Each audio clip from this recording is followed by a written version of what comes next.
মানুষের শরীরের যে অবয়ব দেখে যে রাশি নির্ণয় করা হচ্ছে, এটা আমার 10তম ভিডিও। যারা আমি ভিডিও দেখেননি, যে শরীরের অবয়ব দেখে যে রাশি নির্ণয় করার যে ভিডিওগুলো দেখেননি, অবশ্যই ভিডিওগুলো দেখতে পারেন। আশা করছি আপনারা অনেক অনেক উপকৃত হবেন এবং অনেকটা উপকৃত হবেন। 10টা করে বৈশিষ্ট্য দ্বারা রাশি নির্ণয় করা হচ্ছে।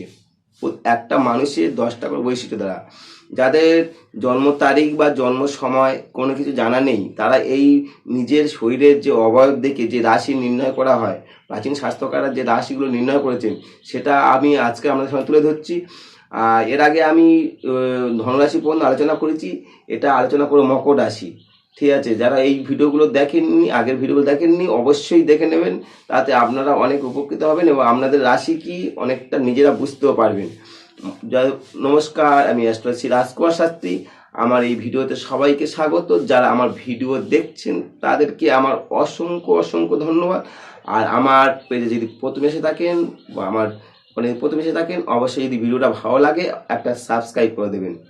ঠিক আছে, অবশ্যই এটা সাবস্ক্রাইব করবেন আর ভিডিওটা পুরো দেখুন, কোথাও স্কিপ করবেন না, তাহলে আপনারা অনেক অনেক তথ্য মিস করবেন।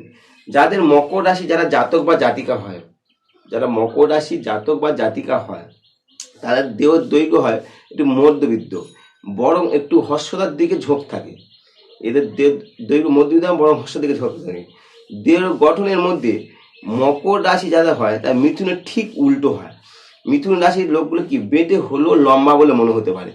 মিথুন রাশি যারা জাতক বা জাতিকা বেটে হলেও লম্বা মনে হয়, কিন্তু সেখানে মকর রাশি জাতক বা জাতিকারা লম্বা হলেও বেটে মনে হয়। এদের যে শরীরের যে স্ট্রাকচার হয়, ঠিক আছে, এই কারণে এদের শরীরটা হর্ষতার দিকে ঝোঁক থাকে। মানে এটা হচ্ছে মকর রাশির প্রধান বৈশিষ্ট্য, 1 নম্বর বৈশিষ্ট্য।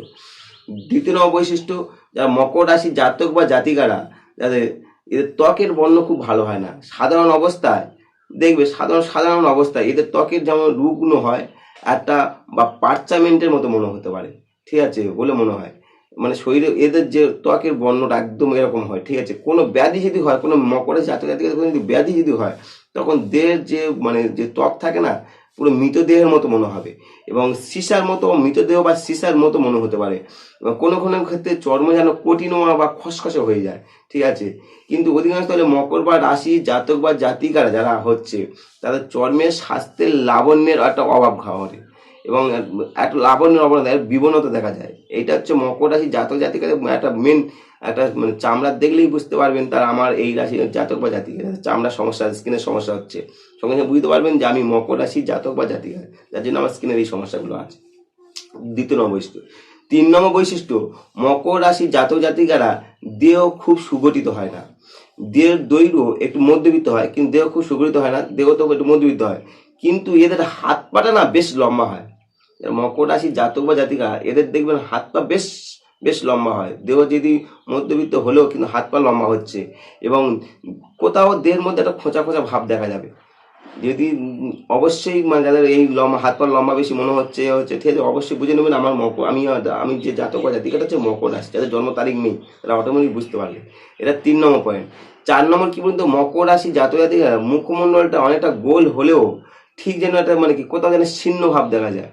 গোল হলেও মুখটা যেন কোথাও শীর্ণ ভাব দেখা যায়, যার জন্য মুখটা ঠিক গোল বলে মনে হয় না। এটা হচ্ছে একটা 4 নম্বর পয়েন্ট, মকর রাশি জাতক জাতিকাদের 4 নম্বর পয়েন্ট। 5 নম্বর কি বলুন তো, মকর রাশির জাতক বা জাতিকারা যারা দেখবেন চোখের কোল বসা থাকে, যার যে সমস্ত জাতক বা জাতিকা দেখবেন চোখের কোল বসা, ঠিক আছে, দুদিকে চোখের কোল বসা, ঠিক আছে, তার সঙ্গে সঙ্গে বুঝে নেবে আমার এই জাতক বা জাতিকাটা হচ্ছে মকর রাশি।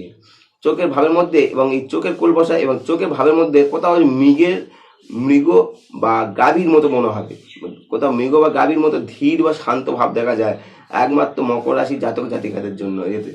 এবং এটা হয়তো সম্ভবত তাদের ধৈর্যশীলতার পরিচয় পাওয়া, কারণ এটা মকর রাশির জাতক বা জাতিকারা হচ্ছে, রাশির অধিপতি হচ্ছে শনি, সেই কারণে এই যে মানে চোখের যে এটা, মানে যে মৃগ বা গাভীর মধ্যে যে শান্ত ভাব বা ধীর ভাব দেখা যাচ্ছে, যার জন্য তারা ধৈর্যশীলতা পরিচয়, কারণ এটা শনির অধিপতি, এই ঘরটা হচ্ছে শনির ঘর। ঠিক আছে, এটা 5ম। 6ম, যাদের মকর রাশির জাতক বা জাতিকারা, এদের দেখবেন ঠোঁটের 2 প্রান্তে একটু খাঁজ থাকে, ঠোঁটের 2 প্রান্তে একটু বেশ খাঁজ থাকে। চোখে মানে কি এই খাঁজ থাকা যায়, মানে ঠোঁটের 2 প্রান্তে খাঁজের হয়তো বর্ণনা করা খুব দূর, হয়তো এই দুটো খাঁজটা হয়তো তার সহ্য করার একটা অভ্যাস পাওয়া যায়, প্রকাশ পাওয়া যায়, যে তার সহ্য শক্তি যে বেশ ভালো, সেই ঠোঁটের দুই পায়ে যে খাঁজ দেখলে হয়তো বোঝা যায় এটা খুব সহ্য শক্তি খুব ভালো। এটা খুব গুরুত্বপূর্ণ বৈশিষ্ট্য। 6 নম্বর, মকর রাশি জাতক জাতিকাদের এটা 7 নম্বর বৈশিষ্ট্য, যারা জাতক বা জাতিকারা 7 নম্বর বৈশিষ্ট্য কী হচ্ছে বললেন, এ মুখটা হয় হরিণের মতো। এদের যে মুখটা হয় অনেকটা হরিণের মুখের মতো একটা ভাব আছে, দেখবেন হরিণের যাতে মুখের ভাব মনের মতো মানে মুখের মতো যে ভাব আছে সেটা হচ্ছে মানে সঙ্গে বুঝে নেব এটা হচ্ছে মকর রাশি জাতক বা জাতিকা। এবং এদের সেই কারণে অনেকে দেখবেন অনেক প্রাচীন স্বাস্থ্যকাররা তারা দেখবেন এদেরকে মৃগাস্ত্র বলে বর্ণনা করছেন। এই যে মুখটা দেখব হরিণের মতো হওয়ার জন্য অনেকে মৃগাস্ত্র বলে বর্ণনা করেন। এটা খুব গুরুত্বপূর্ণ একটা বৈশিষ্ট্য 7 নম্বর পয়েন্ট। 8 নম্বর, যারা মকর রাশি জাতক বা জাতিকারা এদের নাকের যে ছিদ্রপথ স্বাভাবিক হয় না। এদের যে নাকের যে ছিদ্রপথ হয় বড় হবে আর না খুব সূক্ষ্ম হবে, মানে কোনো দিন মানে এদের এই ছিদ্রপথটা ভালো হয় না, মানে স্বাভাবিক মানুষের মতো না, হয় অতি সূক্ষ্ম নয় খুব বিস্তৃত হয়। এটা একটা খুব গুরুত্বপূর্ণ বৈশিষ্ট্য। 8 নম্বর পয়েন্ট। 9 নম্বর পয়েন্ট, মকর রাশি জাতক বা জাতিকাদের এদের গলার আওয়াজ খুব জোর হয় না, বা আওয়াজের মধ্যে একটা মাধুর্যতা থাকে, মানে কি এদের আওয়াজ খুব জোর হয় না কিন্তু আওয়াজের মধ্যে একটা মাধুর্য থাকে। কিন্তু কথা যখন বলে বা কথা কইতে গেলে দেখবে এদের সময় একটা চেরা বা টাকি মানে কি আওয়াজ বের হয়, যা কানকে তোমার মানে তোমার পীড়িত করে তুলবে। যদি কোনোদিন জোরে কথা বলে দেখবে এদের সঙ্গে সঙ্গে মানে কি গলার আওয়াজটা এমন একটা চেরা আওয়াজ বার হয় বা টাকি আওয়াজ বার হবে, সঙ্গে সঙ্গে তোমার কানকে তোমার পীড়িত করে তুলছে। এটা মকর রাশি জাতকদের মেন একটা গুরুত্বপূর্ণ বৈশিষ্ট্য। এটা 9 নম্বর পয়েন্ট। 10 নম্বর পয়েন্ট বা শেষ পয়েন্ট, আমাদের এই রাশি জাতক জাতিকাদের দেখবেন উপরের অংশের থেকে নিচের অংশটা বড় হয়। মানে কি নিম্নার্ধ উদ্দামার মানে কি উত্তমার্ধের চেয়ে মানে দীর্ঘ, মানে উপরে অংশ থেকে নিচের অংশটা এটা বড় হয়। মকর রাশি জাতকদের এটা খুব গুরুত্বপূর্ণ বৈশিষ্ট্য। যারা দেখবেন উপরের অংশ থেকে নিচের অংশ বড়, সঙ্গে সঙ্গে বুঝে নেবে এই জাতক বা জাতিকারা তোমার হচ্ছে মকর রাশি জাতক জাতিকা। এবং জানু গঠনের মধ্যে কোথাও একটা মানে জানু জাতের গঠনের মধ্যে একটা অসাধারণত্ব থাকে। জানুটা অপরিণত হতে পারে কিংবা খুব বেশি স্থূল হতে পারে, জানুটা ওদের ঠিক না। আর শেষে একটা পয়েন্ট বলি এক্সট্রা, মকর রাশি যারা জাতক বা জাতিকা এদের মাথার চুল বেশ একটু মোটা হয় এবং দাঁতের গঠনে একটু কোথাও লম্বা ধাঁচের হয়। এই দাঁতটা একটু লম্বা ধাঁচের হয় এবং মাথার গঠনটা খুব মানে মাথার চুলটা একটু মোটা হয়। যদি মিলে যায় অবশ্যই কমেন্ট করতে পারেন আমার এইগুলো মিলেছে, এইগুলো হচ্ছে ঠিক আছে। আর যে সমস্ত জাতক জাতিকা যাদের জন্ম তারিখ বা জন্ম সময় নেই অবশ্যই আপনাদের অনেক অনেক উপকৃত হবে। আর আপনারা সবাই ভালো থাকুন, সুস্থ থাকুন। নমস্কার।